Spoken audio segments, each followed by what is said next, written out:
बहुत मेहरबानी आपकी। उसकी तस्बीह बनाई, तस्बीह बना के उस पर तस्बीह पढ़ना शुरू कर दी। आले मोहम्मद का ये तरीका था। इसके बाद कि वो तस्बीह उहद के मैदान में जनाबे हमजा की कब्र से बनाया करते थे। ये सिलसिला ऐसे ही चलता रहा यहाँ तक कि वाक़या करबला हुआ। वाक़या करबला के बाद हजरत हमजा की कब्र की मिट्टी को छोड़ दिया गया और मौला हुसैन की कब्र की मिट्टी की तस्बीह बनना शुरू हो गई। पता नहीं आपकी तवज्जो है या नहीं जो जुमला अर्ज करना चाह रहा हूं, पता नहीं आप गौर फरमा रहे हैं या नहीं। मासूम इरशाद फरमाते हैं करबला की खाक की तस्बीह अगर किसी बंदे के पास हो, वो तस्बीह ना भी पढ़े, अल्लाह उसे तस्बीह पढ़ने वालों में शुमार करे।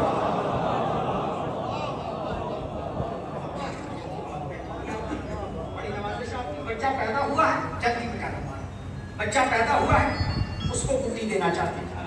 जब गुट्टी देना चाहते हैं ना, उलमा फरमाते हैं उस गुट्टी शहद की या शीरीनी की या किसी चीज की भी गुट्टी होती है। कहा जब गुट्टी देने लगो तो थोड़ी सी खाके शिफा मिला लिया, थोड़ी सी खाके शिफा मिला लिया करो, बच्चा पहले दिन से हुसैनी हो जाएगा। बड़ी बड़ी मेहरबानी। चलिए एक बात और कर लेता हूँ। ये हम जब नमाज पढ़ते हैं तो हम नमाज के सामने सजदे ना रखते हैं। एतराज ये है कि ये सामने क्यों काबे में चले जाए तो वहां तो बहुत ज्यादा एतराज रहना चाहिए, वहां पे आप क्यों रख ही नहीं सकते, मजबूरी है। हालांकि सही बुखारी और मुस्लिम में लिखा है कि नबी मुअज्जम के पास खाक हुआ करती थी, एक थैली होती थी खजूर की, उसमें खाक रखते थे, उसको खुमरा कहा जाता है। जब नबी नमाज पढ़ना चाहते थे उस थैली को निकालते थे, खाक पे सजदा करते थे। नबी फरमाते हैं जो अर्ज़ो मस्जिदन व तहूरा, अल्लाह ने जमीन को मेरे लिए जाए सजदा भी करार दिया, तहारत का जरिया भी करार दिया। इसका मतलब ये कि सजदा बेहतर ये है कि खाक पे किया जाए, लेकिन खाकों में अगर करबला की खाक मिल जाए तो सजदों को अजमत मिल जाती है, सजदों को अजमत मिल जाती है। चलिए और आगे बढ़ते हैं।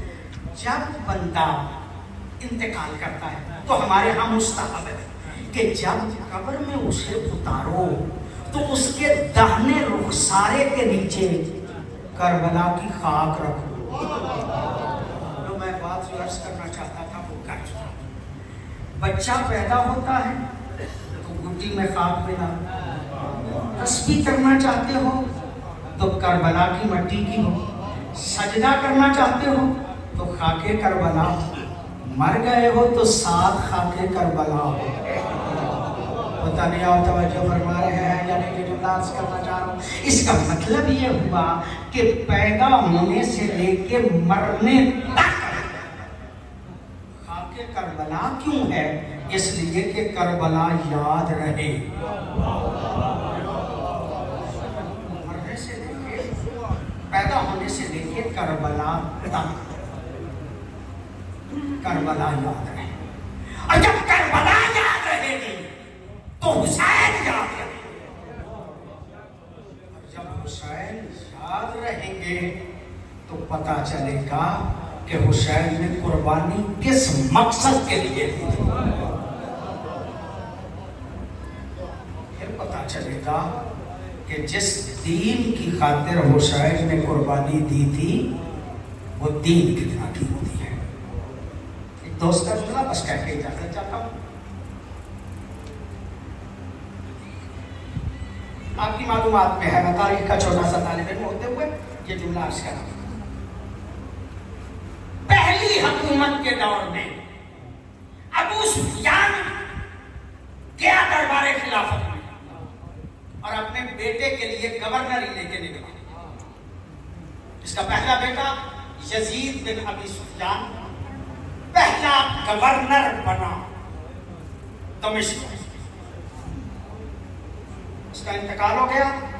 उसके बाद दूसरी हुकूमत में इसका भाई माविया बिन अबी सुफियान दमिश्क का गवर्नर, फिर वो गवर्नरी 20 साल रही, 20 साल तक वो हुक्मरान रहा।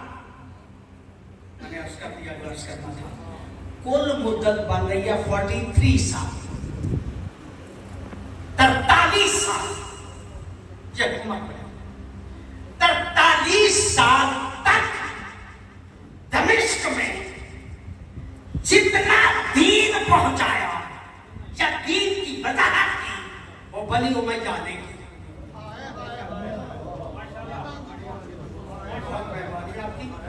और चूंकि दीन इन्होंने पहुंचाया था, लिहाजा वहां पे दमिश्क वालों को यह बताया गया कि खानदाने रिसालत हम हैं।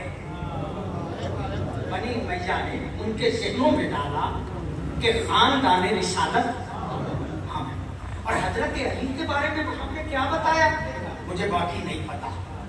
इतना मैंने तारीख में सुना है कि जब हजरत अली की शहादत हुई ना, किसी बंदे ने बताया कि अली हालत सजदा में शहीद हुए।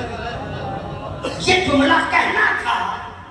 दमिश्क वाले ने कहा क्या अली नमाज पढ़ता था? मेरे ख्याल में आपको समझ तो आ गई होगी कि दमिश्क में दीन की क्या तस्वीर थी, खानदाने तहारत की क्या तस्वीर थी और इनकी क्या तस्वीर थी। बस मेरी बात मुकम्मल हो गई। मैं इतना ही अर्ज करना चाह रहा था। 43 साल के बाद जो पहला बंदा हकीकी दीन की तबलीग के लिए गया वो तौक और बेड़ियां पहन के